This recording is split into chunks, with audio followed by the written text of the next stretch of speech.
So in this video, I'll be teaching you on how to download voice message or voice record on Messenger from your PC or desktop.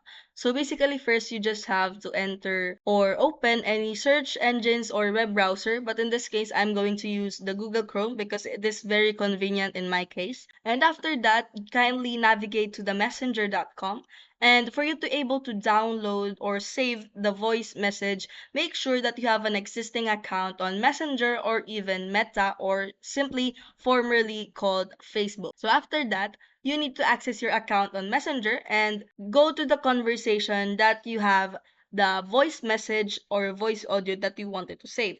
But take note that you cannot save directly the voice audio. You just have to record this one on your device. But in this case, I will teach you on how to do that.